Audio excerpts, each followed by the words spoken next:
Bonjour Anna, bonjour à tous. Le dialogue national, c'est aujourd'hui. Le soleil place sans attendre le curseur sur le contexte.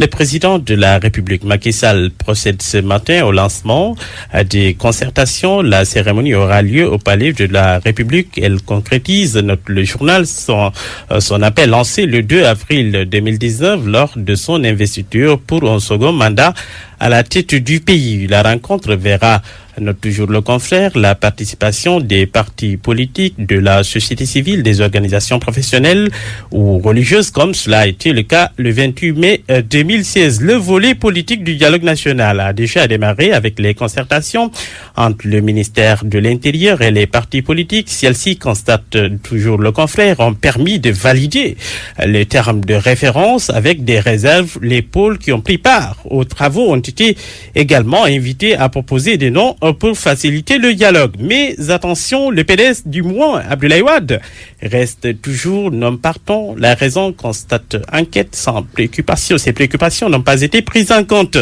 Dans un communiqué dont le confrère a accusé réception, on peut lire: Macky persiste dans sa volonté de gestion solitaire du pouvoir électoral et des affaires politiques. Plus loin, le communiqué indique que le PDS manifeste des exigences fortes, gages de sincérité du pouvoir, notamment dans le choix d'une personnalité neutre, crédible et consensuelle pour diriger les travaux, ainsi que le respect des libertés démocratiques individuelles et collectives des leaders politiques. Fermez le banc. Mais dans cette guerre larvée entre le président Sall et le pape Dussopi, le premier cité, note l'observateur, est en train de prendre apparemment le dessus, et pour cause, le PDS ne se rend pas au palais. Mais Oumar Sarr, si le secrétaire général adjoint du PDS va prendre part au dialogue, le confrère estime que Macky tient un sar de combat face à Abdoulaye Wade. En effet, relève le journal, comme une braise jetée dans la savane au gros de la saison sèche, on voit où la flamme prend, mais nul ne sait où elle s'arrêtera. Le conflit ouvert, Maître Abdoulaye Wade, Oumar Sarr, semble épouser les contours de cet adage-là. Dernier épisode d'une série de malentendus qui va être diffusé en prime time sous les ordres du palais de la République devant le chef de l'État et 250 convives issus de toutes les franges de la société. Le FRN, lui aussi partant, et Vox Populi en conclut que l'opposition sera au palais sans le PDS. Le front, selon Sud Quotidien, rame à contre-courant de Abdoulaye Wade. Macky fracture le front de résistance nationale, bicheronne sans attendre le journal La Tribune. Abdoul Mbaye, Ousmane Sonko, Mamadou Lamine Diallo dénoncent le jeu du chef de l'État. Que des choix de la personnalité devant diriger le dialogue. Le quotidien indique là que Famara Ibrahima Sagna fait consensus. Pour le journal, l'opposition rejoint Macky Sall. Le cabinet du président de la République, Enquête, nous informe ce matin qu'il est en train d'être formé sans tambour ni trompette.